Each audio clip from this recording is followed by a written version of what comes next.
Holy crap, and welcome to another awesome edition of the Mack Cast. And it's really awesome, training number one, because you're sitting here on the side of me. Thanks, Mac. It is awesome because I'm here, but it's also awesome because we have one half of the Hoods.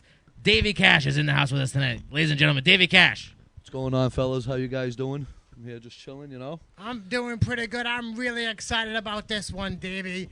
And all you podcast listeners out there, if you're really excited, give me a big yeah. Whoa. Stealing your shit, dude. He's stealing your shit. We're here live. We're in Levesque's log cabin. He's taking notes. I think he's got are those questions? Are you going to pass them over to me? Excellent. Scott Levesque is always prepared for podcasts, even though, Levesque, I'd say by this point, you're like the silent third host. And by silent, I mean you don't really talk much. He laughs a lot. He does. He does laugh a lot. So usually, David, we do some Mac news, but since this one's kind of gonna sit for a little while till later on this month, since we just banged out two really long-ass Maltoon podcasts, I say plug some upcoming dates. Upcoming dates. Beyond Wrestling. Check these dates out. Oh, David. I gotta look into my calendar. Were you talking to me or him? Because I got dates to plug, brother. Them dates. I'm gonna plug monstermac.net, and you could go to that any day you want. There's no specific date for that one. It's running 24/7, 7 days a week, all the time, every day, all the time. And we got some new episodes coming for you, trainee. What recently went up on monstermac.net? Tell the people. Mac, I have no idea, to tell you the don't know truth. what episode No, Wizard of Oz is still up. Wizard of Oz is still up, and I would like to thank all the people listening to this podcast. We're doing pretty well. That's because the people want to know the wrestling backstage info, and we're here to give it to them. Training number one. We had Sergeant Muldoon on the podcast. That's been doing pretty well. If you guys haven't heard, check out Sergeant Muldoon's podcast. We got Sean Candido. We did all kinds of different people, Eric Dillon being one. Scott Levesque has a bunch of podcasts. If you haven't listened to all three of them, do that right now. I'm telling you. But we got Davey Cash in the house. And Davey, usually we like to kick it off. Microphone. Why are you babbling for so long, man? I'm kicking off the podcast. You didn't give out any of the dates. I had dates lined up. I was going to tell the dates. The only date I had was for monstermac.net. I have dates, too? Oh, I don't have any dates. Oh, this guy. Davey, do you happen to have any dates? I got some dates for you. We got Beyond Wrestling on the 14th of June. All right, where's that? Bridgewater, Mass. At the okay. Knights of Columbus. Now, Beyond Wrestling, you've worked there quite a few times. Beyond Wrestling is my home. You consider that place your home these days? Home. I definitely consider that my home. I mean, I've seen a lot of the stuff you guys have done. The Beyond Wrestling stuff's real cool, man. It's a very different take on wrestling. You know what I mean? Very different take, and I believe it honestly is my favorite place to wrestle right now. A lot of fun, and it's just the opportunities and the chances they keep giving us are ridiculous, man. It's just like... You guys recently did one down at the CZW Training Center, right? CZW Training Center and another at Chicago Wrestle Factory. Now, was Quack there? Checking it out? Quack was there. We did a seminar with him. Checked it out. Real good. Good reviews. DJ Hyde, too? DJ Hyde was there, yes. Masada was there. There was a couple other guys there chilling back, you know. But it was great. It was great. And you guys, you did that with Pyro, of course, right? With Pyro, yeah. Tag matches. And, what are you doing mostly down at Beyond? Beyond Wrestling, just a lot of different tag stuff. Wrestling, EYFBO. Yeah. The Minutemen right now, running a feud with them. You guys seem to... We're going to get into the Minutemen stuff later on, because you guys seem to have feud with them everywhere. Everywhere. I don't know if there's a state in New England that hasn't had a Minutemen versus the Hoods match. Yeah, it happens a lot, man. Yeah. On a regular, to be honest with you. So, other than Beyond, where else do you have coming up? We have NWW Extreme coming up. That's right. And Socket. That's the 18th. Yep, 18th, May 18th. That's this month, actually. And we're wrestling you guys. Yeah, that's right. Mack versus the Hoods, yeah. For the belts, I believe, my friend. I have no idea. For the belts, I'm pretty sure it is for the belts. Awesome. I'm looking forward to it. That's who else we got? What else we got? Whaling City Wrestling. We hold on a little bit closer about it. Whaling City coming That's up. the 24th of this month. 24th. Right? We have another June 29th. 9th, I think, right? Is that the high school show? The high school show, June 29th. That's Wareham High School. That's going to be a fundraiser for football team? Yeah, I'm pretty sure the football team should be a good show, to be honest with you. Yeah, honestly, I'm looking forward to it. Haven't done a high school show in quite some time. Since the old Joe Eugenio days. Joe Eugenio days. Take it back about 15 years, 10 years. And is that pretty much all? You got any other dates off the top of your head? I don't have any other dates. Nothing. No, not on the top of my head.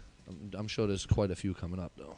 You guys have a website, right? It's gotthehoodunlock.com. Yeah, gotthehoodunlock.com. You can follow us at Twitter. Yeah, and if you go to that... Scott Levesque yelling, follow him in the background. He needs some... His tweets are private, and you have to follow him to read what he has to say. I can never retweet the stuff the nice things he says about us, so you can't believe it. Yeah, so all the Facebook, the Twitter, all that's linked. Facebook, Twitter, yeah, that's all together. That's all linked together on the website, set, right? Yep, so sure people can find out you guys all through that nonsense. You got anything, Mac? You want to... Well, you know how much I love to plug monstermac.net, but my only dates I have is monstermac.net and the ones that I'm taking dates for the ladies, if the ladies want to take some dates. But, Davey, I just want to say I appreciate you coming down, kicking back with us, and we're going to do a mighty fine podcast. I'm looking forward to it. Usually we start off with your childhood days, how you first got into wrestling. Did you first get into wrestling as a child? Yes, I did. I'd wrestle in my backyard, believe it or not. Oh. We had an appliance store downstairs. And they'd put, like, refrigerators and refrigerators, washing machines, dryers outside. Nice. Some mattresses. So we'd make a ring. We'd use, like, the refrigerators as the corner posts. We'd have mattresses. We'd have matches. Your own homemade Did that appliance we were doing ring. that for a few months in my backyard with a couple buddies. Then Joe Eugenio moved into the building across the street. Before you knew it, I was sweeping floors at like 8 years old just to get into shows for free, sweeping floors, run into the store to get gallons of milk, whatever the case may be, you know. So 8 years old. So you knew Joe from childhood then. Childhood. By the time I was like 10, 12 years old, started like messing around in the ring, running around. For all the people that say I'm untrained, started running around, bouncing around the ring with the boys. By the time I was 15, I started doing reffing / wrestling. Yeah. Kept it on from there, and you know, still here, kicking it. Yeah. 15, 17 years later. So you pretty much raised into wrestling through Joe Eugenio and always hanging around at the shows and stuff. I always figured it had to be something like that because actually when I was doing when I was doing YPW training at the time, you were actually there, always around training at the time. So I was like 17 at the time. So I figured that you started really early. Really early. I was real young, like 15, doing shows. I'm 32 now. I'm an old man. Yeah, I did not know. I'm getting there, bro. I'm an old man. But, yeah, started training. Did a lot of different training with a lot of different people. Silvano Souza. Yeah. Brickhouse Baker. Scott Ashworth. Gino Caruso. Not the Gino Caruso that's still around kicking it, but the little Gino Caruso from back in the day. Very talented guy.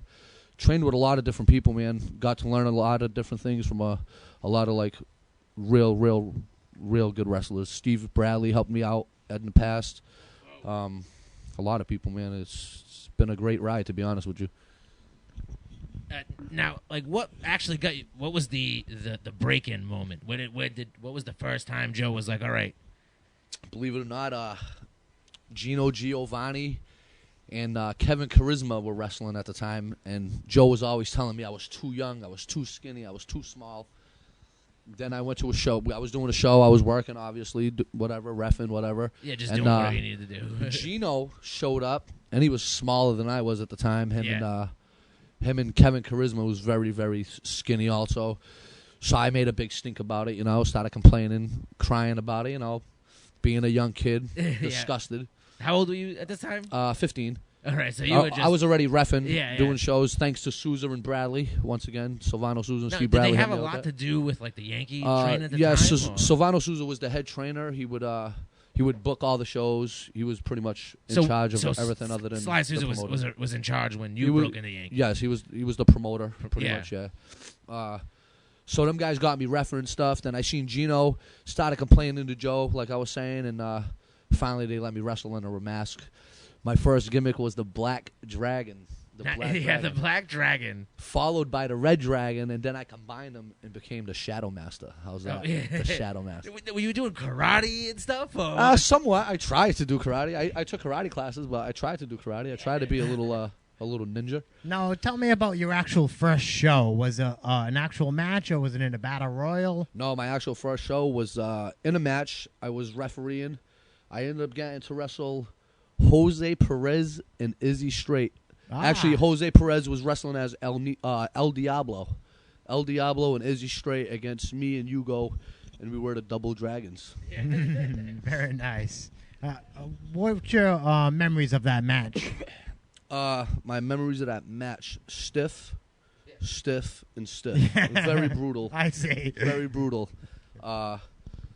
Awesome experience, though, to be honest with you. Like, the thing that I remember the most was, like, reffing the match right before it. Like 2 matches before, running upstairs, getting changed, or downstairs, getting changed. Now, you were under a mask, I assume, Yeah, right? running downstairs, getting changed, coming back up in gimmick wrestling, and then reffing, like, the match right after it, pretty much. Stripping down and going out and reffing. And then, to be honest, that same day, Reverend Redemption broke a broom over my ribs. It hurt like a bitch. I assume Straight so. up hurt like a bitch. I had a big welt for weeks. But yeah, that was definitely different for me to get into the ring and wrestle opposed to being a referee. Yeah. Definitely, and, completely. You were different. training to wrestle, obviously. Yeah, I was trained to wrestle.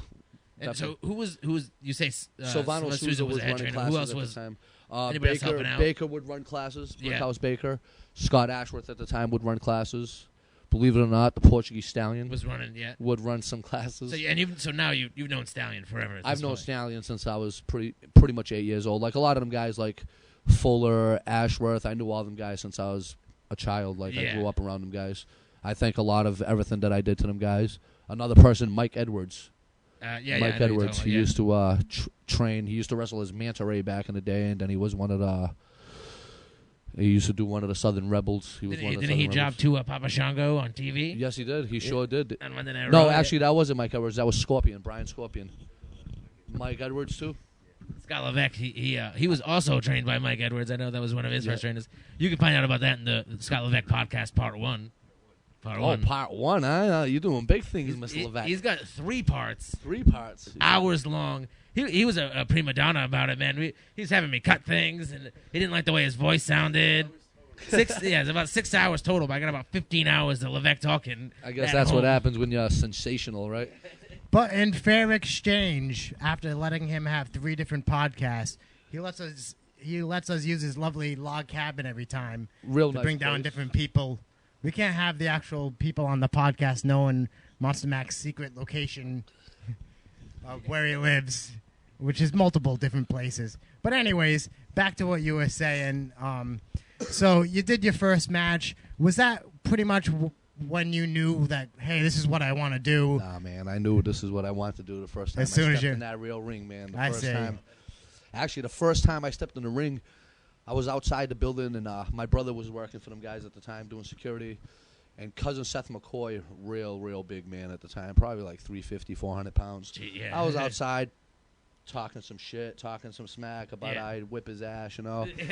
So he let me come in the ring upstairs. They had me in the ring, and he pretty much just sat on me, man. At like 8 years old, just sat on me, couldn't breathe, took all the wind out of me. That was the first time I ever went in the ring, but I've always wanted to wrestle, man, since I was a kid. So when you first started doing, say, reffing and working matches here and there or whatever, what was Yankee drawing at the time, like fan-wise? Yankee fan-wise was... Like, what year is this? This is 95, 1995, 94. So it's just about when stuff's picking up. Yeah, it was picking up, man, and shows were popping, man. We did the Fisherman's Club. Those things were always full. 95 days, we were doing a lot of schools. We were doing, like, St. Anthony's School, I believe, in New Bedford. Yeah. We were doing a lot of different high schools because at that time... That's all Joe did was a lot of different schools, and then he had his main location at the time where I started doing shows, which was at the where McDonald's is on Hathaway Road, Kings Highway or something. Okay, yeah. Kings Highway, is that where it is? Yeah, Kings Highway.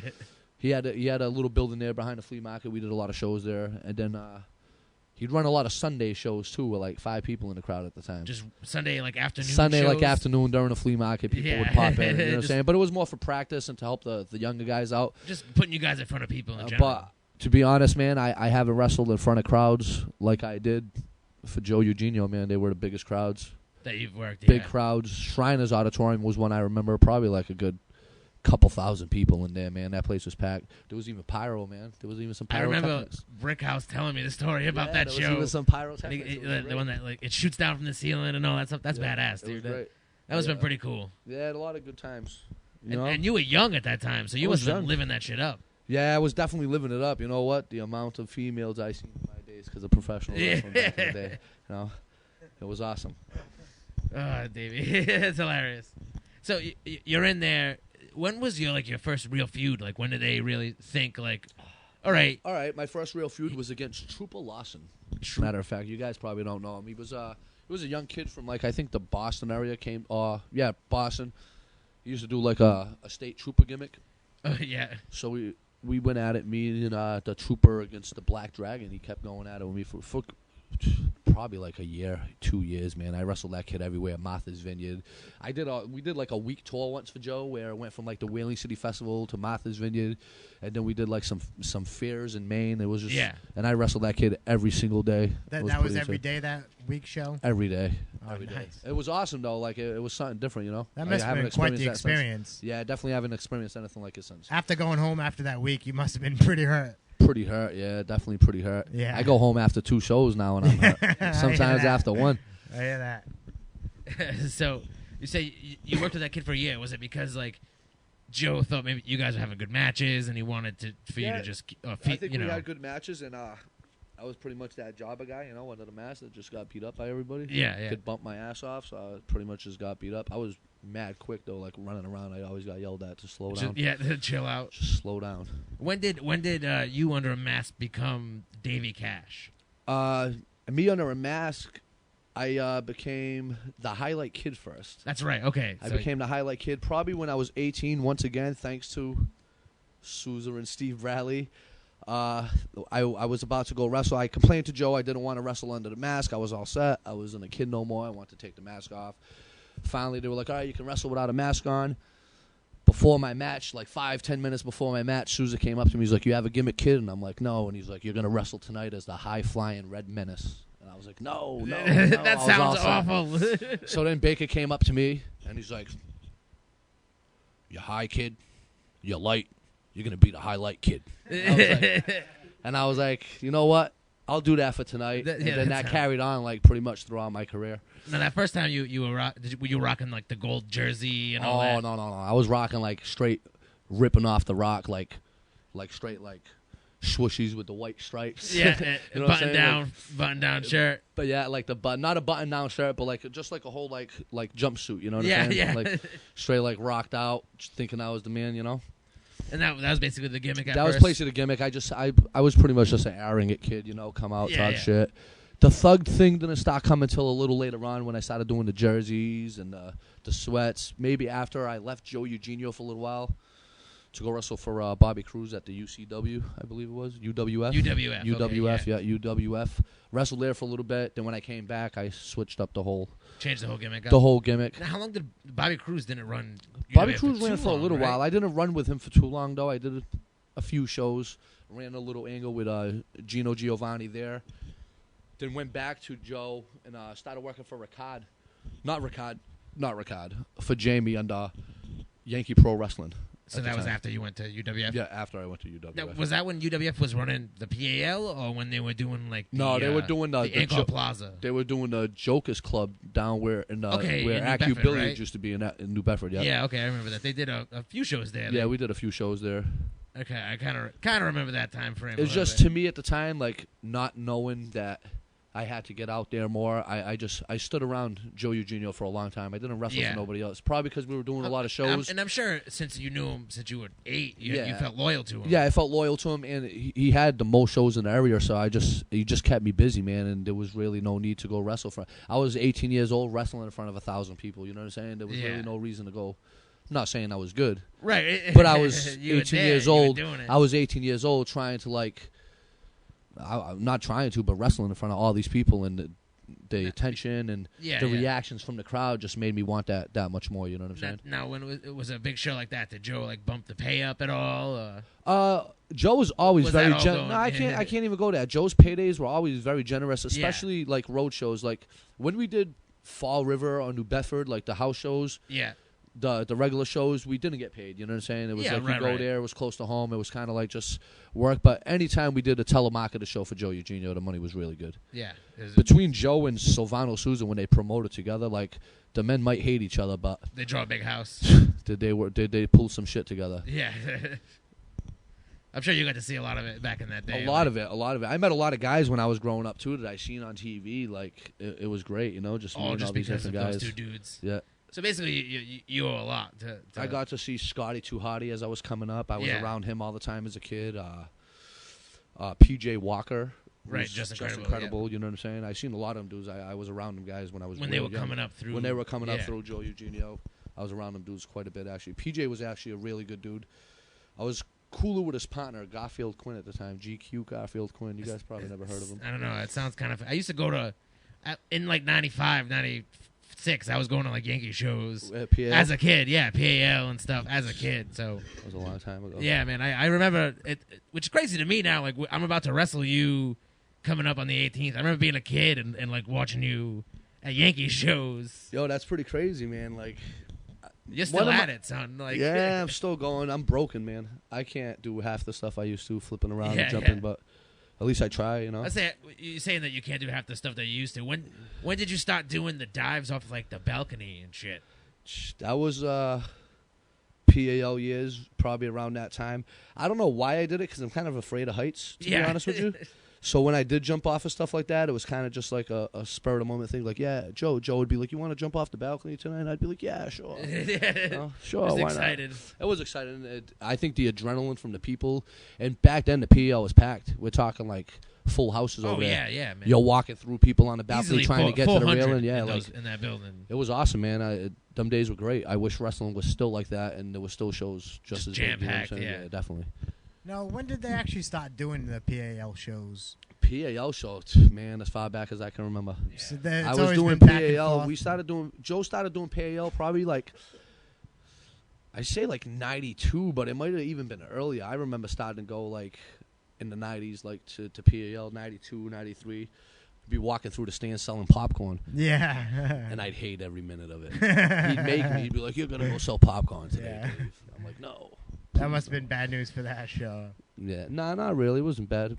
I sold some good popcorn. There used to be the joke back in the day. I remember, like, we used to hang out with Lombardi. Lombardi used to say his payday was hot dog, popcorn, and a handshake. You know what? To be honest with you, that was it, man. Like, thank you for coming. You guys are great. Now I'm gonna fill my pockets with money, and you guys can go home after eating some hot dogs and popcorn. So I mean, I just again like you diving. I remember you diving off the balcony at the PAL. You did it off like cages. I remember. I did it over a cage. Over a cage. I jumped off the balcony over the cage onto Joe Eugenio. Actually, Joe brought me back for like at one time we got into this big beef and I wasn't talking to Joe and he brought me back just to wrestle him so he could smack me around a little bit. I think. Yeah. They brought me back for like one show and he's like, "You think you can jump over that balcony, over that stage, or cage or whatever you want to say?" And I dove over the cage and. But Joe was supposed to be laying down for a splash, and then like I looked down and he's standing up like, "Jump at me!" Just crazed. Caught me in midair, and it was crazy, man. Joe was a good dude, though. He helped me out a lot, to be honest with you. He's a good dude. People might hate that guy and say what they say, but Joe was a good guy. I mean, a lot of people I talk to have a lot of positive things to say about him. And again, there's a lot of people that have a lot of negative things to say about him, There's a lot of negative things. Now, you say you were there, Joe was booking. When did Candido take over with the book? What were you doing? Candido took over probably... You said you came back with the I came back with stuff. Candido, but that had to have been later in the 90s, like 98 maybe a little later, maybe so 2000. For a few years before that, what were you doing as the Highlight Kid? Like, what was your deal? Man, I was just wrestling for Joe week in, week out. Just I really didn't wrestle for nobody. I started kind of doing other shows was when Candido took over, and then he started getting me bookings for like UCW and just different little places. You know what I'm saying? And it just picked up from there. I had to take a little break after one point, but when I came back, it was right back at it, Daddy. Right back into the wrestling right back stuff. At it. Now, I don't know. Do you mind talking about the whole news reporter in the locker room stuff? I could talk about that. Now, I don't know if a lot of people know what the deal was, but from we're gonna get the full story here. Yeah, you could say whatever you need, man. All right. All right. This was before. All right, go ahead. I remember being, again, like I said, I was a fan at the time of all indie wrestling and stuff. I remember it was like a newspaper article about Yankee and like the new. It was like the New Bedford Times, or it was the South Coast 24/7. It was like a party, a like one of those free nightlife mags, party, right? a Like a free nightlife, magazine? like a nightlife magazine or website or something. Now, from what I've heard and stuff, it was that a news reporter was brought in to cover the show and talk to the guys and to write a story on it. And that none of you guys were told about this. Yeah, honestly, nobody was told. He did an interview on Huey McGraw, which is John Monroe. Yeah, Big John. Well, what happened was we were in the locker room. Pyro was chilling Now, at the time. who's running the show at this point? Candido.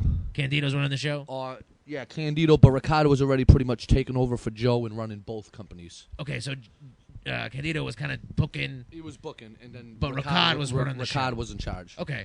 Well, my good friend Steve Ricard, Yeah. he decided to send this guy into the locker room, and I was chilling in the cut. I had just rolled a couple of joints. Okay. You know what I mean? I was younger at the time. Of course. I rolled a couple joints, and I look over at Pyro. I'm like, yo, you want to go burn these? Pyro at the time's like, sure, let's go. So we go out onto the back deck, which Joe was cool. He let us do our thing. You know what I'm saying? So we're out on the back deck, we're about to light up the joint. Some guy walks up. He's like, hey, you mind if I smoke them joints with you? I'm like, sure, why not? So we sat there. You guys are being friendly, right? Yeah, we Sharing. sat there. We're bullshitting with the guy. He's talking to us. We're just bullshitting, man, going back and forth, talking, having a conversation. Fucking 2 weeks later, I'm at a show. I'm Boys and Girls Club, matter of fact. I'm at the Boys and Girls Club doing a show for Joe. Ricard comes up to me. He's like, hey, what's your ring music? I'm like, Dead Prez, bigger than hip-hop. He's like, oh, that guy, the guy that was at the show the other day, he did an article on you and on you.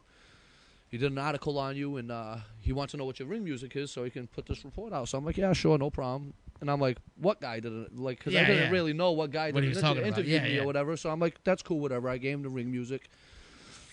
So another, week or so goes by, and then I start getting these phone calls from, Ashworth, Brickhouse Baker, bunch of different people telling me that I pretty much exposed the business, I would say, or not exposed the business, but exposed a bunch of other shit about people. And, Yeah. Well, the guy at one point says, as the 25-year-old heavyweight champion passes the joint, he says, that's my entrance music. I gotta go. That's how we pretty much ended my part of the thing. Article. But this guy went out and he must have had a tape recorder or something. Yeah. Because he pretty much went out and straight. He shit on me. He completely took a big shit on me, man. Yeah, He said all kinds of stuff, man. I said that everybody smokes before their shows, and it was kind of pretty bad. Now, whether or not that's true or not, the fact that, look, man, people have their deal, and that's their deal. You know what I mean? Of course, that's their personal business, and this Right. guy to go out there and put my, if the guy would have said something about just wrestling in general or the business and how we were hanging out in the locker room, that's one thing. But to go out there and put my personal shit out there that I was smoking a joint, come on, man, Not really? not only to talk negative things in the interview about you, but also to smoke your weed while to smoke my weed on top while of it, he's Come on, man. getting all the trash talk going you just on. straight leech 2 joints off of me, and then you fucking sit there and gonna badmouth me. Come on. That ain't right. Nah, that's not right at all. So then, once again, my good friend Ricard calls me up, and he starts losing his shit. He's telling me in Pyro, which at the time was the Canadian Chris Evans. He's telling me, he's like, you guys are suspended. He's like, I'm not gonna let you at least wrestle and lose your belt. He's like, you're suspended for 3 months. We're stripping you of the title, this and that. I'm like, yo, can I at least do one more show? You know what I'm saying? No, you're suspended for 3 months. That's it. You're suspended for 3 months and this and that. So me and Pyro take the suspension. We go to, literally every single practice for 3 months. We went to every practice. We paid our money to go practice. And he pretty much after the 3 months were over, we asked him if we could wrestle, and he kind of just said no, you know. Just kind of said no, and then pretty much I've never wrestled for Ricardo since that day. So, David, we're skipping forward a little bit. You mentioned that you're the YPW heavyweight champion. Yes. Who'd you beat? I beat Brickhouse Baker in a tournament at the PAL, which was one of my most interesting nights as a wrestler, to be honest with you, just because of the amount of heat I was getting before I even came up from downstairs in the locker room. Like, the people were already yelling my name and shit. And I thank that all to Jamie, because he kind of like, Candido kind of like, he pushed me because Ricardo didn't want me there at all. Right. And he kind of gave me Ryan Drew. So this is before this is the newspaper stuff. Before all why this didn't newspaper Ricardo? stuff. Why would you say Ricardo didn't want you there? He just had personal heat with me because he would want me to do like certain things. Like at one time, here's an example. At one time, he wanted me, Gino, and Mike Foster to be gorgeous, Australian, and young.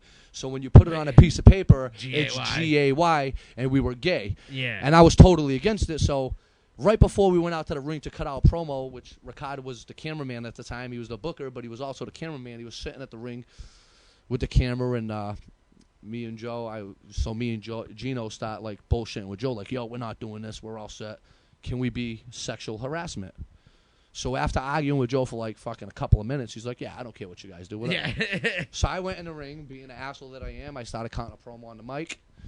And then I was like, when you announce us as sexual harassment. And I winked at Ricardo at the camera and was like, loser. That's just one example. Yeah. And he was pissed off about that because now we went completely against his whole angle and gimmick that he wanted. Yeah, and he was mad at Hey, you. there I am on television.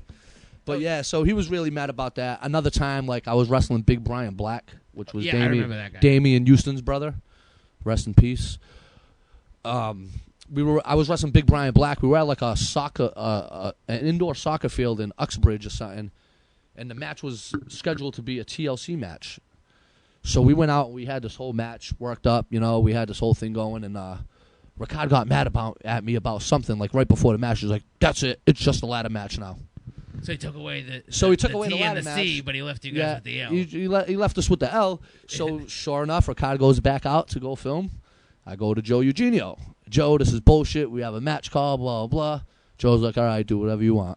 And that's just kind of how so, it went. Actually, I'm sorry. It was only supposed to be a table match. Okay, yeah. So the bell rings. They announce the show starts up. They announce me. Ricardo sees me coming out the curtain. He's in the ring again filming, and the first thing he sees is a ladder come through the curtain. Yeah. So he's all bullshit now. He's like, getting all worked up, you know. I put the ladder in the ring. I get in. I'm doing my thing. He sends over the skinny little security guy, this little fucking punk, to go grab the ladder. Yeah. And I told him, you touch that fucking ladder, I'm going to smack you. And he left it there. Yeah. So we did the TLC anyway. Then at the end of the night, Ricardo blew up. So it was pretty much me and Ricardo never really. You guys just didn't get along. Like out of the business, out of him running the business, like me and Ricardo got along fine. We were friends. Like I've stood at his house with him. Me and a buddy of mine, Sean, we hung out with that guy all the time, to be honest with you. But when it came to business, we didn't see eye to eye, you know? It just never got along. Never once. And that kind of carries on to today, like you said. Like, you haven't worked for him. Yeah, I haven't worked for him whole... since. I've talked to him about coming back and working, and he's like, oh, you can come train here, but he's just all set. I'm pretty much, I just don't think he's too big on me. I don't think he's big on my wrestling, you know what I'm saying? So, did you guys feel like you were set up with the whole newspaper deal? In a sense, yeah, because I didn't even know I was being interviewed. So, like, you know what I'm saying? To get suspended and to get shunned from them guys from somewhere, literally, like, I was there before Ricardo even owned the company, man. I was there since 8 years old. I was running around the locker rooms since I was a child, you know what I'm saying? And to not wrestle, well, I would give anything to wrestle at the PAL one more time or at TRP one more time, you know what I'm saying? Just because that's where I started and that's where I was brought up. You came up in the business. You know what I'm saying? So it would be awesome to wrestle for them again, but he don't see eye to eye with me, so I'm pretty much just doing me right now, you know? David, would you say like your biggest frustration YPW was Steve Ricard? Yeah, to be honest with you, that was the biggest thing I ever had there was Steve Ricard. Other than that, everything was straight. I got along with the boys, you know what I'm saying? I didn't have no heat with anybody that I think of. But, yeah, pretty much Steve Ricard was the reason I'm not there. As the same for a lot of people that don't work there no more that grew up and were brought up around that place. Now, when you left YPW, were you Davey Cash at that time? No, I was still the highlight kid. Still the highlight? I was the highlight kid up until after when I came back. When I came back after the whole Spider thing, which I'm sure we'll get into that a little later. After that whole Spider incident, I came back to wrestling, and then they wouldn't let me wrestle as the highlight kid. Nobody would let me wrestle without a hood on, so I came back as El Nino Loco. I see. I wrestled as El Nino Loco for probably a good year and a half. And actually my first show back without a mask on was for Blackheart, which he was like, you can wrestle without your hood on, but I don't want you to be the highlight kid. Because he didn't want to stir up anything. Because anytime I went next to a show or sign, people on the internet would bury me and talk shit. And I believe Sean Candido said on the podcast that he did that he was the first one to book you since that whole incident. Not as El Nino Loco. Oh, I see. As El Nino Loco. Yeah. My That's first right. show without the mask on was honestly for Blackheart. And I couldn't think of a name like to wrestle as. And the Davey Cash came about. My son's name is Cassius. So when I came back into wrestling, my son was just born. So I was like bouncing around with like the highlight this, the highlight that, the highlight this, and then I told Pyro I was like the highlight Davey Cash, and he was like, "Yo, that's straight." Yeah. And that's pretty much how that came about. So how long have you and Georgie been tagging? Me and Georgie have been tagging, I say like 5 years at least. At this point, like now? Yeah, at this point now, because when I came back, I did the El Nino Local thing. We actually started tagging for NLP. That was the first time we ever tagged. Yep, No Limit Pro. It wasn't even supposed to be like a serious thing. It was kind of like just, we're going to tag here together so we can get on shows because they need tags, and it progressed into so much more. Oh, yeah, definitely. I enjoy you guys, the whole gimmick and everything. I appreciate that. But you've guys known each other for a while. Yes, Pyro actually, he used to watch me wrestle, man, when he was a kid. When he was growing up, he used to watch me wrestle. He'd be in the crowd, like. I'm sure he's also filming your matches, too. Yeah, I'm sure he's filmed my matches. He's done it all. He's reffed my matches. So just to get back on track a little bit, so you end up leaving YPW with the whole interview incident that happened. What happened? When was your first time stepping back in the ring again, and how did that come about? I started wrestling. After that, I did shows for, I believe, I was doing like UCW, which was like, I was doing shows for them. I started doing shows for Johnny Nash, which was NECCW? Oh, man. ECCW. Yeah. I started doing shows for Johnny Nash at ECCW. Did some shows there. About a month after that report was released. I would say, yeah, about a month after that interview was released, and I started getting all kinds of grief from all kinds of promoters and stuff. As I said, I'm sure that's I want to say is blackballed you, but yeah, no, that's not what blackballed me. But like a month after that, I did a show for UCW. yeah. That's when I was wrestling Spider and all that shit happened. And pretty much after that, I did one show, probably like a month after the Spider thing happened, which this is all in the same time frame now, within months apart. I did one show after the Spider thing happened for ECCW. I believe I wrestled Brody Lee and Jason Blade in a triple threat match. Was a really good match. Yeah. And then later on that week, I got a phone call from Johnny Nash. He's like, "Oh, what's up? How you doing? Blah, blah." He's like, "I'd like you to sit down while I talk to you, whatever." So I'm like, "Yeah, go So ahead." you knew some shit was coming. Yeah, I knew some shit was going on. I didn't sit down, obviously. I was kind of pacing back and forth on the Yeah. phone. Then he's like, "Oh, you had a great match. It was one of the better matches of the night that night, blah, blah, blah." He's like, "But I can't use you no more because somebody emailed the website and they started talking about how you hired a murderer and all this nonsense about the Spider situation." So from that day on, I never wrestled again for like 2 years. So it was just 2 years. 2 years. It was just straight 2 years. Pretty much 2 years, maybe a little bit more. So you had nothing to do with wrestling? I had nothing to do with wrestling whatsoever. I couldn't even like go around the show because I was too much of it. My life got pretty messed up at that point. Like I started doing a lot of stupid things. Yeah, you know what I'm saying? Because like I wasn't around wrestling. Like wrestling kind of kept me off the streets. It kind of kept me off the streets and kept me out of trouble like all my life. So when I didn't have that on the weekends no more, I found other things. I found other things to do that weren't so good. Yeah, I stood busy, but it wasn't in a good way. Are you cool with talking about the whole Spider deal? Yeah, I'm cool with it. Because I know, like, I've seen a lot of like forum posts and stuff like that. Take a sip of this real quick. But I haven't actually like heard like a straight official anything like your side of the story, or I mean, like the most I've seen is like Candido typing it up on the Burning Hammer and writing a whole deal out. I believe I drove with Candido, Pyro, or followed Candido and I was with Pyro, a buddy of mine, Matt, Fantastic Frank, whose name you guys probably haven't heard in a while. It was me, Pyro, Fantastic Frank, Carlos V, who used to wrestle as AK Fuego. Yep. We all drove up to the show. I was the only one on the card that night, so they sat in the crowd. We all drove up to the show together. Got there probably a couple of hours before bell time, sat around. I wasn't probably till like later on in the night. The match was probably like right before intermission or so, right around that time. Yeah. Maybe right after intermission. So me and Spider were outside. We were calling our match, and believe it or not, like right before, while we were calling our match, we were like talking about like the risk we take in the professional wrestling business, the risk we take as independent wrestlers on a daily basis, and how we don't get credit for what we do, and Yeah. and that was literally the conversation. Like, I'm starting to get a little like bugged out right now talking about it, but I'll keep going. And, you know what, dude? Some people might be like, "Oh, that's bullshit" or whatever, but that's kind of a normal conversation in the locker room because people get hurt a lot. But man, that was you know? pretty much the conversation. We were talking about wrestling or whatever, and we started talking about that for a little bit. And then we called our match, and he asked me if I would do a dive.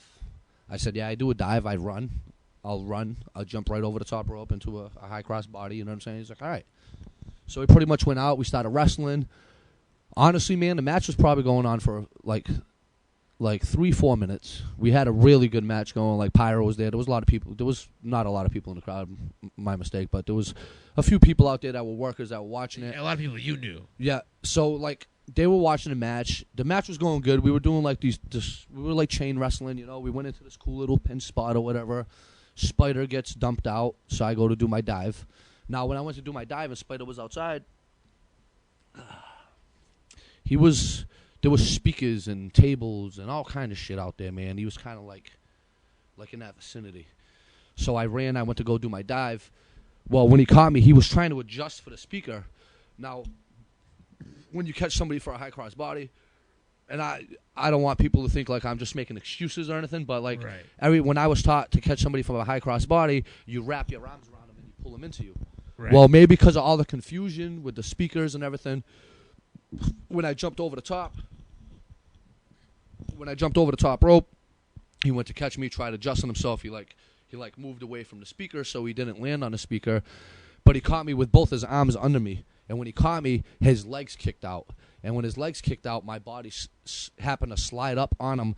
And as my body slid, my hip came down. Like, my hip, I had a bruise probably like the size of your head on my hip. Yeah. Like a real bad bruise, like for like a month after that. Well, when I jumped and he went to catch me, like, I knew I came down wrong. So I slid up. My hip landed on his face. When my hip landed on his face, I like crushed his head. I like landed on him to where I knew it was fucked up, and we landed fucked up. So like he hit the back of his head. My hip landed on his face, and I knew it was fucked up. So I kind of I backed up. I got pretty close to him. I was probably within inches away from his face, and I asked him if he was all right. Immediately, as I asked him, "Is he all right?" It looked like he went to response, and as he went to respond to me, his blood just started gushing out of his nose and his mouth, and I just kind of like curled up to a ball and laid there and was just kind of really bugged out, like, because I pretty much I looked at this kid and watched him, you know what I'm saying? Like, yeah. I laid there for a while. Ambulance came in. I was still laying on the ground, like, crying, bugging out. Pyro and them are coming up to me, and they're like, yo, he's going to be all right. I hope he's going to be all right. I think he's going to be fine. They had taken care of him. So, like, I finally get up off the ground. There's fucking clots of blood everywhere. Like, literally clots of blood everywhere. The fucking paramedics got a tube down this kid's throat. Right there, I already knew what happened. I already knew the situation. They say it didn't happen there, but, like, I kind of, like, watched the life suck out of his eyes, and it was fucking terrible, to be honest with you, because he's fucking 21 years old. He's a kid. Yeah. So I sat there and I watched that, and I went in the back. I got changed. As I was leaving the show, the cops came up to me. They took my ID. They ran my name. They followed procedure, you know what I'm saying? Yeah, ran my name, made sure I had no warrants, made sure there was no criminal shit on me or whatever. I left. I went home. I got a call probably like an hour, 2 hours later from Tim. Tim Kilgore. Yeah, Tim Kilgore gave me a call telling me that he had passed or whatever. So now I'm fucking a mess. I had to move out of my apartment the next day. Like I was really fucked up in my head. Like I had to watch this kid pretty much die. So I get a call from Tim Kilgore. He's explaining to me what happened. He's like, everything, I'm sorry, blah, blah, blah, you know. And, like, I'm a fucking mess now, you know what I'm saying? So days go by, Pyro and all my friends moved me out of my apartment. I didn't touch nothing. I was just a straight mess, like, crying. Like, I was pretty, like messed up in my head, you know what I'm saying? I just had to see all that shit. And, so, like, a week goes by or whatever. Then I start getting calls from people like, oh, you should go to Connecticut. Well, as this week's progressing and going by, now people are starting to put shit on the internet that I'm a murderer, I'm a killer, I was high, I was fucking drunk. They started going out of the ordinary that I was untrained. I never trained. As I told you, I was brought up around this business, trained with a lot of different people.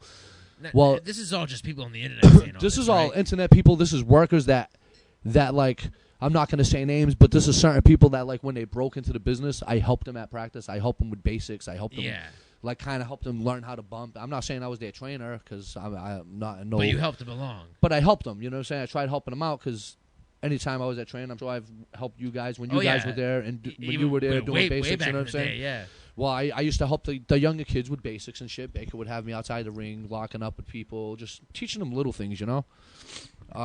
That's a problem. So then these people start ranting about how I'm untrained and I'm unprofessional and I was high. Now, anybody that smokes pot, all right, so, like, say at some point I smoked in that day, but anybody that knows that smokes pot knows that if you smoke a joint and I get to the show 2 hours early, my match ain't till fucking 2-3 hours in, you can't say I was still high. That's fucking bullshit. You know what I'm saying? That's a lie. That's a crock of shit. Well, these people are still, insisting that I was high, I was drugged up, I was this, you know what I'm saying? So, DA watches the video, they rule it an accident. Now, like, the police, everything they got all, like, an investigation? Yeah, there was straight, like, an investigation type thing. Like, they ended up ruling it an accident after all of that. Yeah. So then, like, I started getting phone calls, like, oh, you should come to the funeral, you should come up to Connecticut. Now I'm going to where all this kid's friends are already calling me a murderer, you know what I'm saying? Yeah. I didn't have a ride out there because it was all the way in Connecticut at the time. Now I'm going all the way out there to go. Like, these people are telling me to go to this funeral, which I was nervous, man. You know what I'm saying? I got, like, I don't know where I'm going. Now, you want me to come to Connecticut to this kid's funeral, but everybody's pointing at me saying I'm a murderer. Now, the reason I didn't go to that funeral was because I was nervous. Like, what am I going to go into this wake or this funeral in front of all these people that already, like what was going to happen to me? You know what I'm saying? Yeah. And plus, I was still in a fucked up state of mind. Like, nobody knew what I went through or what I lived. I resorted to drugs after that. I couldn't wrestle. I started doing drugs. My life got fucked up. You know what I'm saying? And, so it pretty much, people started, like, pointing fingers and telling all of this. So I did that one show for Johnny Nash. Like I said earlier. We did, like, a memorial before the show, like a 10-belt salute. Came out to the ring. Now I'm out at the ring with all this kid's friends, all his buddies, like Mack, and there was a bunch of other people there that were cool with him.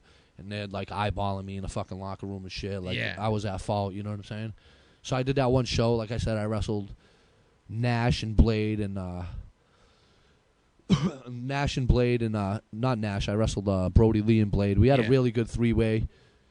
And then I pretty much got shunned. I didn't wrestle for anybody for 2 years. Anytime I got next to a show, anytime I went around a promoter or anything, it was like they had something to say, you know. And what kills me is people like Steve Ricard till this day use that against me, and that's where I was brought up. Like, I was trained in your school, I was trained at your place, you know what I'm saying? Maybe not when you own it, but that's where I was trained and brought up, and that's just bullshit.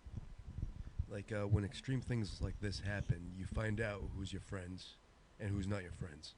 And how many times do you go to shows and you sign waivers? You sign waivers because things like this happen. You go into the ring and you risk your life. And unfortunately, that's what happened, you know? And, you know, our lives are at risk when you do something like that. And Definitely. You're one of the few that experienced that, you know? and I can only imagine what you went through. You know, it sucks that, See, you know. and I appreciate that you look at it that way because a lot of people didn't. Nobody thought. Now, my thing with that whole ordeal was, now say I was like a John Walters or an Eddie Edwards or anybody that people know and respect. Now, if they were the ones to jump over that top rope and land on that kid, how would they feel? Would they say he was untrained? Would they say he was a drug addict? Would they say... Like, before my kid was even born, these same people that were bashing me were telling me I was a deadbeat father. I didn't even have a kid at the time, you know what I'm saying? So you guys are just bashing me in any way you could. Now, if it wasn't Eddie Edwards or a John Walters, how would you feel? Would you say, oh, I hope them guys are okay, I wonder how they're feeling, you know what I'm saying? Or you're going to shit on them like you did me, which, when I was younger, I didn't present myself very well. I was kind of I was an asshole. I was a young kid, you know what I'm saying? I have a lot more respect and desire for the business now than I ever did. You know what I'm saying? Ever did. And that's the problem with the internet, because people can just say whatever they want and not have to deal with the consequences. So you must have had to deal with a lot of stupid bullshit, and they're not working. If you had a question? I'm not trying to compare what I'm about to say to what you went through. But it's similar because you're saying if it was anybody else but Davey Cash, or highlight Davey Cash, who did that with Dan Quirk that day, would there be a big backlash on them? There wouldn't. Probably not. But I'm just going to compare this. Not even compare. Contrast this. A big thing that happened to me, I wrestled Jason Blade, one of my last matches for PWF. He did a dive from in the ring to the outside, and I caught him. I failed to protect myself. I didn't tuck my head. And the velocity of him doing a front flip from outside the ring onto me, I didn't tuck my head, and I blacked out. And I remember that. I was there. I got knocked out, and he threw me back in the ring. I was non-responsive, and he pinned me. And it scared me because that was pretty much the same bump that Dan Quirk took that Same day. exact bump, pretty much, to be honest with you. You know? If you hit your head and... But that's the risk we take. You know, like what you said earlier too. Like after something like that happens, you find out who your real friends are. Candido was there for me. These are people that I grew up around, like older people like that. I thought was just acquaintances. You know what I'm saying? Until this day, they're still my friends. Baker, Candido, Scott Ashworth went out on a limb and wrote about me. Gino Giovanni, another person that went out and stuck his neck out there for me when nobody else was believing in me. You know what I'm saying? Yeah. So certain guys actually went out of their way and try to clear my name, but some people just weren't having it. You know what I'm saying? Till this day, I still go to a McDonald's in New Bedford, till this day, and there's one person that works there that still holds that against me. You know what I'm saying? Yeah. I'm not going to say names, but there's still a female wrestler out there that has a lot of heat towards me because of the situation. She won't even say hi to me. Put it at that. And I helped her when she was younger. And they just... they put the blame totally on you about an accident. Like, it's really honestly like a straight accident. But see, that report like a month earlier didn't help. You know what I'm saying? The report, which if I ever see that, I could do till this day because I'll remember that guy's face for the rest of my life. If I ever see that dude, I will smack the fucking shit out of him. Yeah. But to be honest with you, that report is what led into them saying I was high during that accident. You know what I'm saying? if that report never happened, then the backlash on you after that incident wouldn't have been like as great. I don't think it would have been as bad. I think there would have still been people out there that pretty much would shit on me, you know what I'm saying, because they were his friends or because of the way, honestly, because of the way I presented myself as a kid. Yeah. Because now I'll come into a locker room, I'll shake everybody's hands, whether I have heat with you or not. I'm going to be professional. You know, in the last couple of nights, a couple of weeks, I've wrestled people that I have a lot of heat with, and it was professional. You know what I'm saying? It's not like I went out of my way to fucking hurt the dude. I just went and wrestled and did the right thing because that's what we do as professional wrestlers, as independent wrestlers. So you took 2 years off, you said. 2 years off. What happened, how I got back into wrestling is very awkward. My whore of an ex-wife, pretty much. Right when my kid was born, she went to go call a friend of mine off my phone to ask him something for me, which we can't talk about. Okay. Well, she went to go ask a friend about something, and she dialed Dave Oliveira's number from ACW. By accident? And then Dave was like, oh, this is the wrong person. Then he got on the phone with me, and I was bullshitting with him. He's like, oh, we're having a show at the Soccer Center today. You should come by and check it out. This is multiplex? Yep. Okay. So no, the Soccer Center in New Bedford. New Bedford, okay. So I ended up going. I went by there. I chilled, and I was sitting in the crowd, So I forgot who walked up to me. One of the referees actually walked up to me like, hey, Jamie wants to know if you have gear and you want to wrestle tonight. Now, I haven't been in the ring in 2 years. So I'm like, yeah. He's like, but the only thing is you need a mask. So Pyro's like, I got a mask for you, bro. Of course he did. I got a mask. I got a pair of boots for you. I went home and I scrounged up like anything I could find. Whatever, old pair of swooshies, like knee pads. knee pads, an old thing. I still had some stuff, you know. Threw that shit on, went back, wrestled. I ended up wrestling as the first time as a shoot on Steve Ricard. I wrestled as the crazy Puerto Rican instead of the crazy Mexican. Yeah. So I did that for one show. And, whose idea was that? Yours or Candido's? that was mine. That was mine and Candido's. Together, yeah. In a sense, like I was like, fuck Steve Ricard. Which pretty much, I was just bitter at the time, you know what I'm saying? Like I said, personally, as friendship-wise, I have no beef with Steve Ricard. In the business, we just didn't see eye to eye. So at the point, I was like, oh, screw Steve Ricard, because I was all bitter. He wouldn't let me wrestle or whatever, you know? Yeah.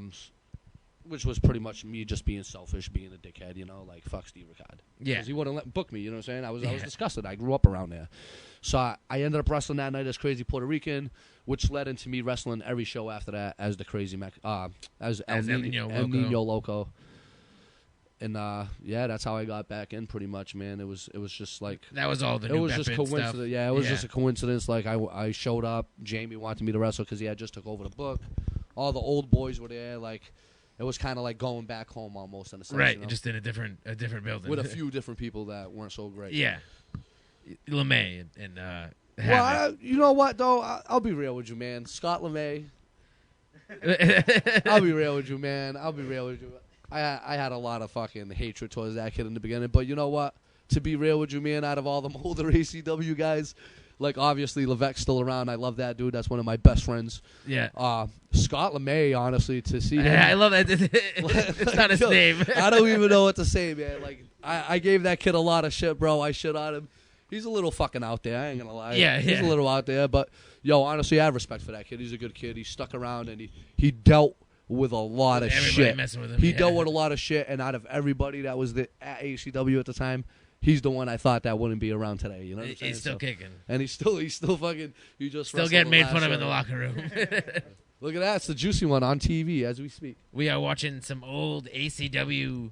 This is from the Soccer Center, right, New Bedford? Yeah. This is the old studio. 2007. It looks like Rob Hagen and JT Dunn.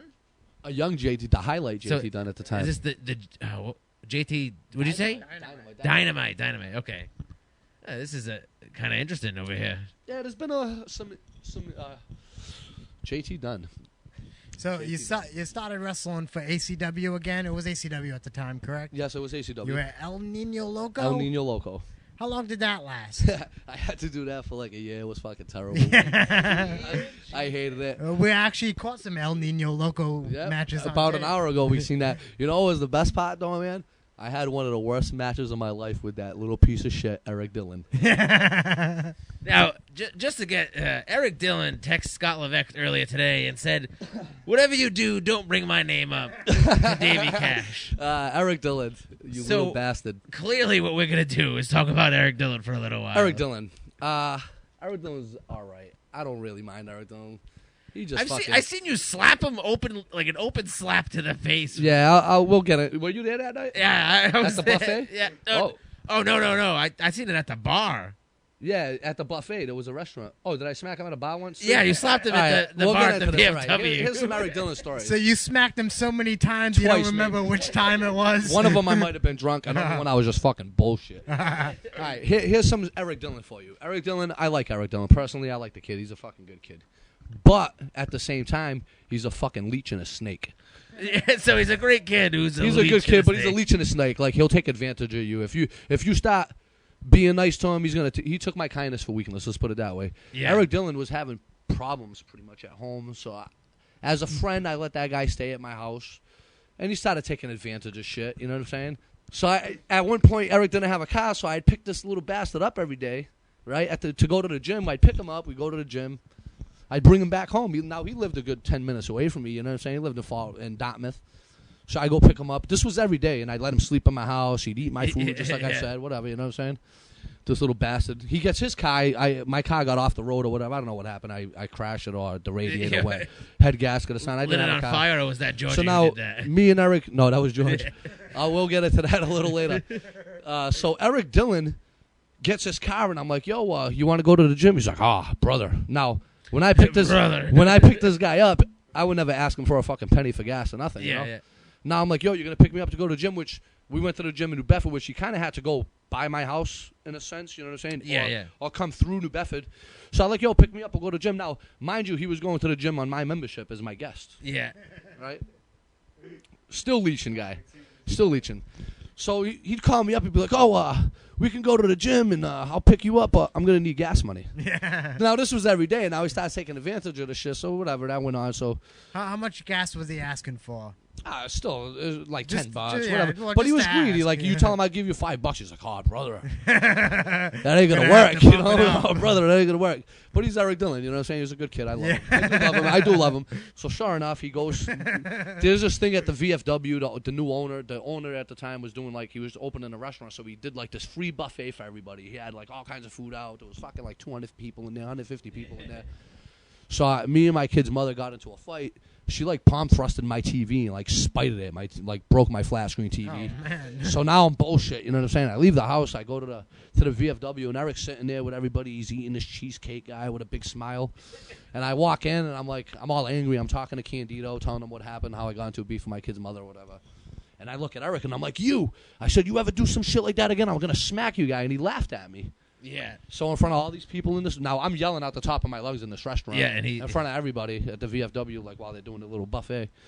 So I reach over the table and bitch smack him right in his nose, guy. Busted his nose. He had blood all pouring on his fucking thing. No, you weren't I at felt bad. I felt bad after. I apologized. You weren't at the buffet, were you, Trini? I was not. No, I was not. So where the hell did I smack him? I thought I seen you slap him at the bar at the VFW, like after a show, just hanging out. I don't know. I might have been drunk. I think I probably was because I used to get a little smashed at them days. Oh, man, you should have heard all the trash Eric Dillon talked about you on his podcast. Oh, really? No, he didn't talk any trash. Oh, really? Nah, he wouldn't do that 'cause No. he's a frightened little boy. So you get back in the ACW, you do the El Nino local deal for like a year. Yeah, then I don't know how. Oh, when Jamie moved, actually, it might have been more than a year to be honest with you, because when Jamie moved, when Candido moved, when they moved to ACW To the Fairhaven. Wow, look at Tony. Wow, but yeah, when they moved to Fairhaven is when I had my first match, and the reason he let me wrestle as the highlight Davey Cash that night was because nobody wanted to wrestle Rick Fuller. And So he's like, Davey, he's like, would you wrestle Rick Fuller tonight? And I'm like, yeah, I'll wrestle Rick Fuller. That's cool, whatever. I've known him for a long time. So I finally we go to Fairhaven, which was a bad fucking mistake. We get to Fairhaven, and I'm sitting there. I've known Rick Fuller since I was a child. Yeah. Like 8 years old, 9 years old. Rick Fuller was one of the original guys from Yankee Pro Wrestling back in the day. So we're all chilling, and Fuller's like, you mind taking some chops? Which I knew he was going to fucking chop me. yeah, of course. So I'm like, nah, Fuller, I've known you forever. I was like, to be honest with you, it's an honor wrestling you. Give me as many as you want. Now my kids are in the crowd. That was a bad mistake. Yeah. I'm like, give me as many as you want. He's like, really? He's like, if I take you out of the ring and I sit you down in a chair, chop you a couple times, walk all the way around the ring. I'm like, yeah, no problem. Sure, why not? No, all excited like I'm wrestling Fuller. Like, that's Rick Fuller guy. You know what I'm saying? So yeah, we go out, we start wrestling. Bad move, man. Yeah. I was straight purple from my sternum to my neck, and from arm to arm was purple. We Just ended him up just we ended up lighting you counting the chops like I watched the DVD like a couple of weeks later. Yeah. There was like 27 chops, like 27 real Rick Fuller chops. Like, and you know what? I didn't cover up, man. I took them shits like a man. You can ask him. You can ask him. I took everyone. There was people there watching, but I took everyone. 27 full of 27 chops. full of Sounds chops. like 26 too many. It was pretty bad, to be honest with you, but I think I earned his respect because the next time I wrestled him, I might have took like 2 really light chops from him. You know what I'm saying? So, I could just imagine your kids crying with your girl in the audience. my son didn't give a fuck, but my daughter was a mess. She was like horrified. Like, she was tripping. So was that your first match as Davey Cash? That was my first match as Davey Cash for Candido. The only other time was one time after that. One time before that with Blackheart. Oh, yeah. And so where did that lead? You worked Fuller again, you said? Yeah, a couple of months later, he came back down. I worked him again. Not like an angle or Yeah, anything. just... I got a little more off on him. Like, he let me do a little more. He didn't so much job me out as much, you know? But it was great. Honestly, Rick Fuller is one of the guys that I watched growing up when he was the Lumberjacks. Rick Fuller and Jack Tanner, I believe, was his tag partner way back in the day. I was just looking at Scott Levesque to see if that was true or not. I'm not No, sure. it is. It's true. Trust me. No, It's true. I actually remember when I don't know if it was Top Rope at the time, but they brought him back. I think it was still YPW. They brought him back, and when he was doing WCW at the time, and he actually wore his lumberjack. He wore his gear. lumberjack stuff. Yeah. Yes, he did. Yeah, you're right. Yeah, I remember that show. But so Davey Cash is in action at ACW. Where do you head from there? What was your from first feud in ACW? ACW? My first feud in ACW? I don't even really. I think somehow I got thrown into being John Monroe's tag partner because they did the team talent thing. We started doing the team talent thing where they turned me and made me a part of team talent. Me and John Monroe, because Fantastic Frank just like stopped showing up to shows as the tag champion. So me and John Monroe were like the tag champs, and we did this whole little thing, and we lost them, and then we just kept tagging and little things. We just did that whole team talent thing for like quite a while to where we all finally split up and feuded and all that. How long was it where you were just doing ACW, like before you started taking For a on? while, actually, I was doing just ACW for a little bit, and then I started getting a lot of bookings, and my relationship fell apart. Pretty much, that's kind of like what wrestling does. Kind of killed, yeah. Yeah, man, I don't even think so. I just think I think wrestling had a part to do with like shit that goes down in relationships and shit. 'Cause right. You're never home on the weekends. No chick wants that. You know what I'm saying? Yeah. So what was like the prominent? You started working what, NECW? NECW. No, that came a little after. I started doing like NOP. NOP I started doing because of Brandon Webb and stuff hooked us up with that. Started doing like some NOP, some Black Hot shows, some Showcase Pro Wrestling, just little shows like that around. And then NECW really took me a long time to get into, like a really long time to get into. Pyro was in there. So Pyro was there first. Pyro was in there for quite a while. And right before I was supposed to do the first Tag Team Classic, when they had the first Classic, I was told that I was gonna be on it or whatever. And then Pyro won the television title. I think Sheldon Goldberg at the time still had some heat about the Spider situation and a couple of people in the locker room, so they postponed it, and I didn't actually get into NECW till like another year after Pyro's there. Actually, my first match in NECW, and the reason I got into NECW was against Scott Levesque at the Plymouth Memorial Hall or whatever, and honestly, it was a really good match. That building is beautiful too. Yeah, it is beautiful. And the thing that bugged me out about that was like I wrestled this guy, not even knowing that that was going to be on TV. Then I was at home watching NECW TV one day, and the music hit, and I thought it was Pyro because they had me come out to Pyro's music, and then I seen me, and I was so excited like a little kid. You mocked out watching stuff on TV. I really did. I mocked out because it was like the first big thing that's happened to me since I came back into wrestling. Yeah. You know what I'm saying? How was it like stepping back in the ring after 2 years? Like it was. You said that first match you had as El I was Niño blown Loco. up. Yeah. I was blown up, sloppy, very sloppy. Probably still sloppy, but not as bad. You know what I'm saying? But yeah, I was very sloppy. It was different. It was kind of, I don't know. I don't even explain it. It was a sigh of relief to actually get back in the ring, you know, like. Felt like you were back at home? Yeah, like doing what I love, you know what I'm saying? Yeah. After everything that went through in my life, after the Spider situation for them couple of years, like I went through a lot. I think a lot of wrestling right now to Pyro, my partner, George, he helped me out. Like, he changed the way I think about wrestling. He changed, like, my mind and the way I wrestle and, like, just little things about wrestling. Like, he had me watching a lot of video and studying, and he kind of like, changed the way I look at wrestling and who I am and the gimmick I wrestle in now and the way I wrestle. I thank a lot to Chris Pyro because he, like, changed my mind frame in the wrestling business. Now you mentioned Chris Pyro. The people want to know the Hoods. When did that first come together? The Hoods was NOP. We got booked for NOP and we did a battle royal. Wasn't Chris Cruz in the Hoods with you guys? No, first? that was the Young Guns. The Young Guns. Okay. And honestly, yeah, that's how that. We started doing NOP, me and Pyro together. We did a battle royal. Then slowly they want to tag team, so we're like, we'll be the Hoods. So we had Pyro's mother like. Pyro came up with the name The Hoods. Yeah. He had his mother sew up some it was kind gear. of based on your gimmick too. Yeah, it was pretty much based on my gimmick, and Pyro was kind of doing the thug gimmick at that point. When he started with ACW, he started doing like the team talent thing, and he was kind of a thug. So we started doing the Hoods, and it was only supposed to be for NLP. It then slowly progressed, and like everybody started booking. It's like our timing started getting really good together, and like I think our chemistry together in the ring's really good. So I think we just ran with it because we were getting more bookings as tag teams than we were as singles workers at the time. You know what I'm saying? we ran with that for a little while, like just, and then we started doing BCW, and Pyro was in the Young Guns with Chris Cruz. Okay, yeah. And then that's when like I became part of the Young Guns. We were the Hoods, but part of like a clique, the Young Guns at the time. Yeah, or whatever. yeah. And that slowly. You guys were a group in a group. Yeah, we kind of just progressed with the Hoods from there. Like we really started taking. Chris Cruz kind of disappeared. Yeah, pretty much. And just you guys took over. You're also a former BCW heavyweight champion. Wow, isn't that something? BCW heavyweight champion. The way that went down was something else. Gino and John Monroe. Gino Giovanni and For the John people Monroe. that don't know, BCW, Bay State Championship Wrestling, they used to run out of Holbrook. Gino and John Monroe started booking at this time. And they did this crazy angle where Vinny Marcellia came in the ring before the show, and he was like, I want to congratulate a good friend of mine and his girlfriend on their new baby.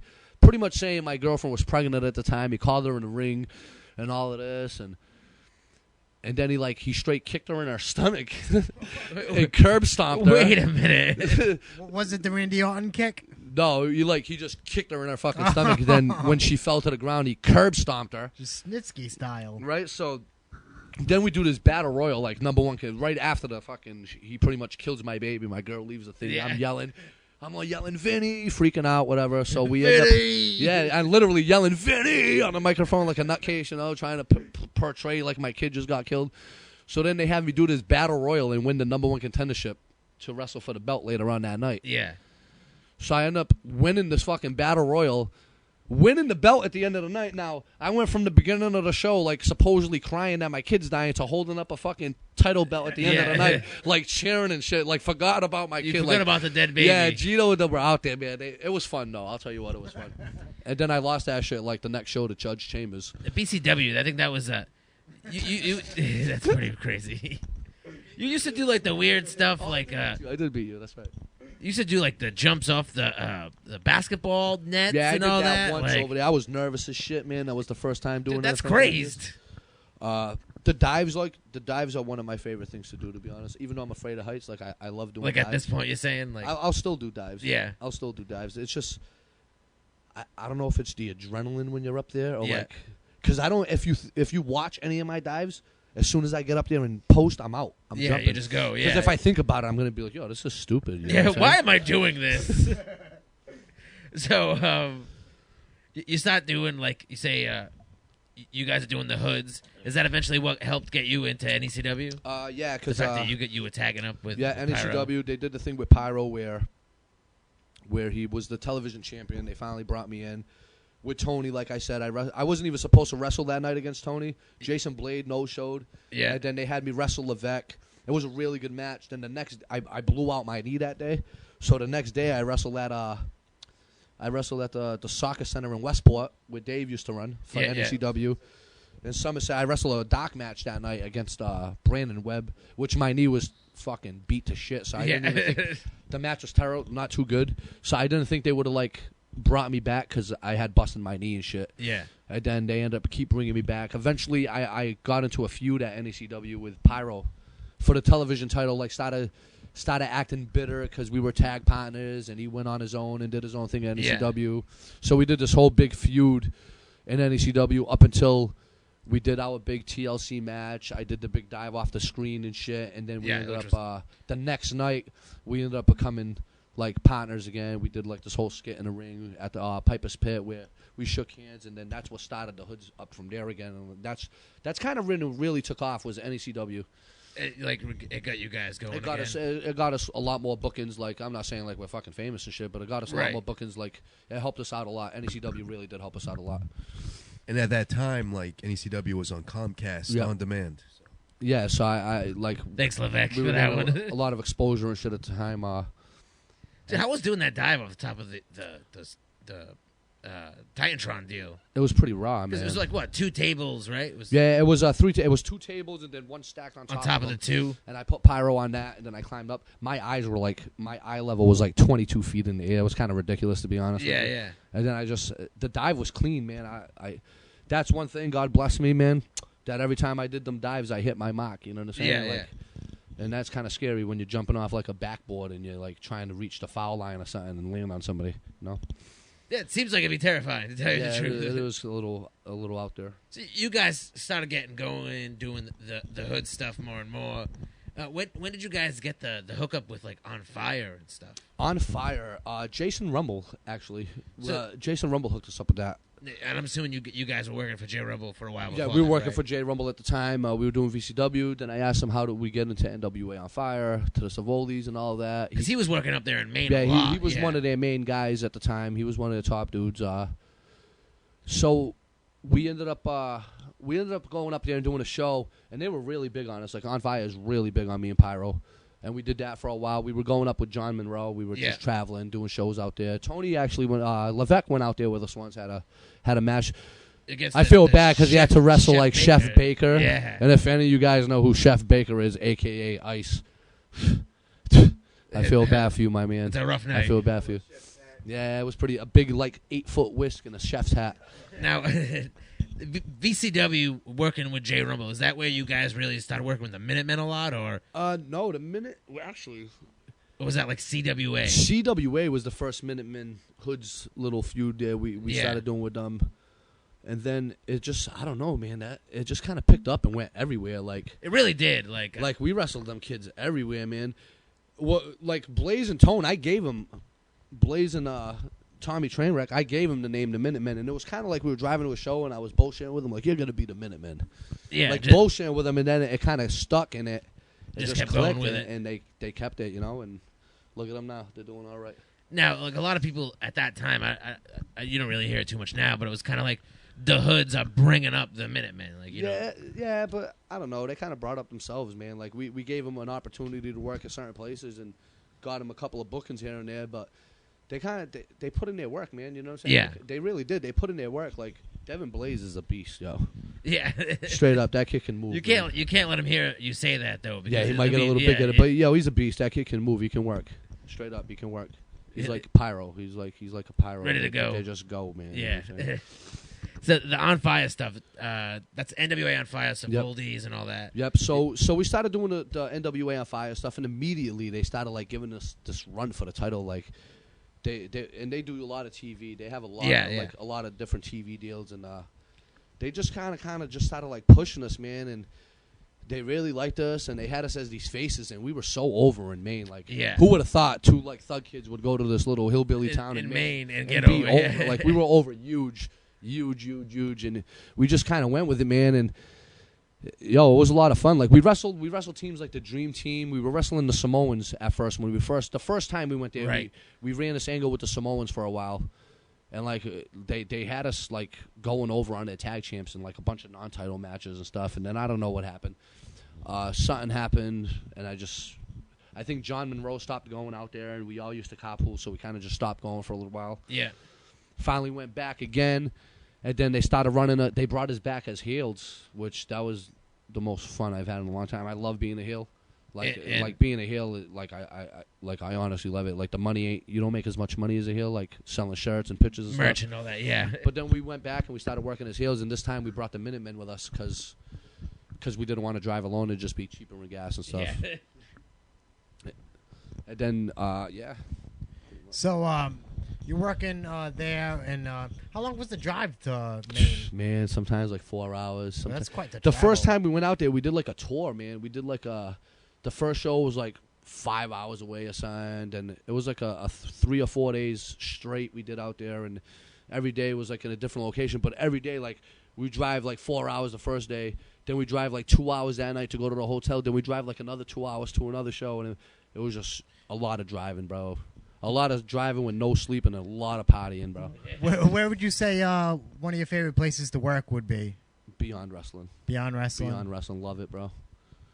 What got you guys the in at Beyond? Because you worked for On Fire for a while. I know you guys did the whole feud with the Minutemen. Yeah, we brought them in. We started feuding with them towards the last time around, and we're kind of like still feuding. Yeah, I was with gonna them say right now. there was kind of a We're blow kinda off, still but not feuding, really a yeah, blow off. We're kind of still feuding with the Minutemen, but they added the house party into the mix, so now we're kind of like they ended up beating us for the titles once we got them the second time, and then now we're just back and forth with we're gonna be doing the house party thing for a little bit. I don't want to sound like I'm shitting on Beyond, because I was talking to like somebody yesterday at NECW about Beyond. I just don't get the appeal. You're working in front of like workers. Yeah. For the most part, I believe, I could be wrong, for little to no pay, in front of workers. I get the YouTube thing. Yeah. But what else is it? Because you mentioned Beyond a couple times already. Beyond Wrestling, man, it's just, it's phenomenal, bro. Like the roster, like the opportunities they've given us, the people that we've wrestled in front of, thanks to them, and now like DJ Hyde knows who the Hoods are. Quackenbush knows who the Hoods are. You know what I'm saying? Which we've done a show for Quackenbush in the past, but we had like really good matches. And Beyond it's not even a company, man. It's a movement. It's like a wrestling movement, like real deal. I'm being real with you guys right now, the way I look at this. And at first, when I first heard about Beyond, and I was telling Pyro like, oh, I don't want to go wrestle in front of the boys, and because it was different to me. You know what I'm saying? I've been wrestling. I've been wrestling in front of fans for years. You know what I'm saying? I didn't get it. And then, like, when I finally went to Beyond and, like, I watched it and sat there and just the passion all these guys have and the chances they're getting because of Beyond Wrestling is ridiculous. Like our first match went up on Beyond recently, and, like, it's not, like, a lot of viewers, you know what I'm saying? But, like, 3,000 people or something have tuned into that match already, and like, they've commented on the page, and that's all thanks to Drew Cadero. And we got into Beyond. Brian Fury tried getting us in one time. Something happened. Pyro's kid got sick or something, and we couldn't go to the show. Yeah. So we didn't think we were going to get that chance again. And then somehow, I don't know who it was that talked to Drew Cadero, but he told us in the Minutemen to go out, and he had a match with us there, and that was the first match that he had. Beyond Wrestling is the exposure you get, the opportunities that Drew Cadero, like Drew Cadero, he'll put like showcase matches on in companies across the country, like across the East Coast. You know what I'm saying? He'll go to like Pennsylvania and put you on like AIW or a CZW showcase match for Beyond Wrestling. You know what I'm saying? And it's pretty incredible, man. Like their YouTube page is ridiculous. They're like the 4th largest watched wrestling or independent wrestling company in the United States. You know what I'm saying? So you're pretty much getting a lot of exposure. A lot of exposure, and like how many shows would you have to do these days to get 3,000 people to watch you? You know what I'm saying? Yeah. And that was just our first match on there, and that wasn't even the better one yet. Like the matches we've had since that first match have been like really ridiculous. Now, do you feel like a difference between wrestling in front of fans and wrestling in front of the actual boys? Do you feel like you have to step up your game a little bit? I feel like I have to step up my game in front of the boys, man, because you got to think, man, these guys... Especially at those shows. Yeah. Everybody's goes balls out. I'm at shows with, like, A.R. Fox and Black Baron and, like, guys that are really incredible. Like, to be in the same locker room or on the same show with some of these guys is actually quite incredible. Now, that kind of brings us up to, like, current day the Hoods right now. You know what I mean? Like, you're working... For Jamie, you're doing. You guys are doing PWF. We just got booked for the SATs down at the Ludios. Yeah, the school. The wrestling school out in New Jersey. We're doing a super show for them in Queens, I think. I think you guys are the only guys that can say that you're the first ever NECW tag team champions. At the same time, you're the PWF tag team champions, right? Yeah, we were, because when they split. When they split the companies, we still had the NECW titles, and we had the PWF belts for quite a while, to be honest with you. Now, was anybody from PWF or NECW giving you guys like shit about working for the other promotion, or kind of just cool with it? Nah, I don't know. I don't know if they were really cool with it, but right, you know what I'm saying? They had a pretty bad falling out, so I don't think they were really cool with it. But the way it went down, like, we still had their titles. Because Sheldon kind of brought us back, used us for one show, we dropped the titles, and then he never used us again. Yeah. So we're at, like, the current day stuff with the Hoods. I'm trying to, like, you and Pyro, you guys don't really do your thing at, like, WCW anymore, like, as a tag team. No, we're kind of, like, doing singles right now over there. Now, is that kind of, whose idea was it? Was that, like, well, Pyro went back to WCW kind of before I did. And he started doing his little thing, and they gave him a little title run and stuff. And then I went back before he won the title and stuff. But I don't know. It's kind of nice to wrestle singles and kind of see what we can still do on our own once in a while. You know, it's kind of fun. Kind of go stretch your legs out. Just like we've been doing RWA and Pyro's Yeah. singles work there. Like we did a tag last night, but it's kind of like he does his thing, I do my thing. He's a face, I'm a heel. You know what I'm saying? I'd rather be a heel. And the RWA stuff's kind of it's a lot of fun. You see a lot of similarities with the I see a Beyond lot of stuff, similarities, like RWA is like an up and coming like Beyond Wrestling, to be real with you. Right, man. yeah. Like all them kids have so much passion and. Like, yeah, a lot of people shit on the RWA because of where they came from and how they were a backyard company at one time, I'm assuming, because I don't really know so much about them. That's what I've heard, too, yeah. But Dave came a long way, man. Like, T. Phoenix is a really good dude. Like, he appreciates everything that everybody does for him and stuff. Yeah, I'm a big fan. And I think all them kids really, like, they just wanted, like, the reason I went into RWA was because I was driving to a show with a bunch of them guys. They were all on the show, and everybody was talking about how they wanted to go and steal the show and how they want, like, everybody wanted to wrestle. You know what I'm saying? You just could hear the excitement. Yeah, everybody wanted to wrestle, and everybody had it, like, was into it. You know what I'm saying? So, like, yeah. I want to wrestle with kids that want to have fun. I want to go out there and, like, have these crazy epic matches. You know what I'm saying? I want to do that. I love that shit. I love the spotty matches and the hard hitting and the strong style wrestling. I love that, and that's what they do. And they're like a young Beyond Wrestling, you know what I'm saying? So yeah, so you have a lot of you're gonna keep working for him in the future. And stuff? Yeah, definitely. I'm gonna stay working with him because I don't really do too much in Mass no more, man, or in the area, you know. Yeah, you guys go up to Maine a lot and all that. Yeah, we stuff. travel. Jersey a lot too now. Jersey, right? yeah, because NWA is actually based out of Jersey. When did they move from Maine being their home? At the end of last year, and that's because they're from New Jersey, so them driving to Maine to promote shows was kind of outrageous. Oh, that's crazy! I didn't know that. I didn't know they were live from in New Jersey. Like the town we're wrestling in now. In New Jersey is actually where the Savoldis are from, so it's just a lot easier for them to promote a show. Yeah, absolutely. You know what I'm saying? Now, David, do you keep up on like current wrestling and stuff? Somewhat. I watch it when I can. I'm really not a big I'll rather watch like Dragon Gate and like Evolve and some crazy shit like that. All right, video DVDs, basically. Yeah. Now, did you watch Mania at all? Sure did. Yeah. Did you, was that like a party at Tommy's house? Or? Yeah, Tommy Trainwreck's house. Yep. What did you think of Mania? Because I mean, we didn't really get to touch on Mania much in any of the past podcasts. It was Mania, bro. Like, I wish I was there wrestling. Right. You know what I'm saying? It's Mania. I honestly thought The Rock and The Rock's match was really good. Rock and Cena, yeah. Yeah, I really thought it was good. I thought it was a lot better than I thought it was going to be, to be honest with you. They got into all the falsies at the end. CM Punk and The Undertaker was great. Yeah. But then you didn't see, like, The Undertaker do his big dive and shit, so that kind of bothered me, you know what I mean? Because he went for it. He got cut off. He got cut off. He could have teased it. But, man, he should have hit the dive, dog. Like, you know what I'm saying? That's The Undertaker. I grew up watching him, so... Speaking of Mania, do you have any thoughts, like, from your memories from Fandango, Johnny Curtis? Fandango, wow, man. I was going to say that, too. Johnny Curtis. I had a lot of good times with that kid. Yeah. I used to kind of hang out with him. Like, me, Gino, Steve Ricard would go up to Maine, and we'd spend, like, a weekend up there, like, and just chill with, like, or a night or two or whatever we were shows around the area. We'd stay at, like, Frankie Amadillo's house. Yeah. Dancing Devil Damian Houston used to be there. Johnny Curtis. Yo, it was fun, man. He's a good kid. He was young at the time, so I really, like, I wasn't, like, a real good friend of his, but we had a lot of good times. Like, we used to go train in this ring. Like, in Maine, there was a ring in the woods, like, a couple of miles in, and we just go train in this random ring in the woods. It was great. It had, like, 5 springs, and it bounced you all the way up. That's weird, dude. I'm not going to lie. Yo, it was pretty strange. Yeah, it was fun, though. Like, we had ill parties, man. Like, I had some parties with them kids, I'll tell you that. But Fandango, to see that kid on TV and what he's accomplished in his life, to be on getting over too, be on WrestleMania, like, and actually be in the ring with that kid at one time, it's like, wow, that's fucking great. You know what I'm saying? Yeah. Some of them, like, I don't know, it's crazy. Like, even Brian Black at one time was signed to the WWE as I don't know what he did. He was some kind of, what was it, Palmer Chase?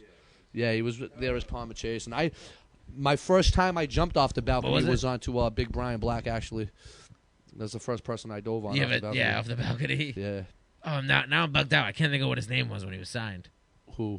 Brian Black. I don't think it was. Palmer Chase, I think it was. You sure? It was something like that. It was something crazy. Oh, we got Scott Levesque Googling it. But, The fact checker. He checks the facts here. We had to replace Trevor with Scott Levesque, and I would have to say Scott Levesque's doing a mighty fine job at it, throwing a little tidbits in there. telling us what But championships yeah, Davey Cash won. Johnny Curtis was a good kid, man. It was fun. I hung out more with like Frankie Armadillo and Yeah. But he was always there. He was like one of their friends. Dr. Heresy was always be there. Kid Crazy, like The whole group of main guys. I could get into some stories right now, but that's more for like a shoot interview. Yeah. To be honest with you, you don't want to hear that on this Get podcast. too crazy. Oh, you don't want. Listen, I'm down with crazy stories. But Paul Paul McCannon. McCannon McCannon. on Yeah. SmackDown. Yes, I barely. Yeah, he was like remember a any of that. SmackDown like commissioner or some sign. I don't know, but my first dive off a balcony was onto him. I went to do a leg drop, I think, off the balcony onto a table, and he moved, and the table didn't even break, just the leg bent. It hurt like shit. Oh man, that sounds awful. Actually, I might have actually dove on him off the balcony at one time too, and he like kicked out through the table, and the place went fucking nuts. You know? What I mean? But yeah, like all them dudes from Maine were pretty cool. They were actually really good dudes. Yeah. Dancing Devil Damien Houston.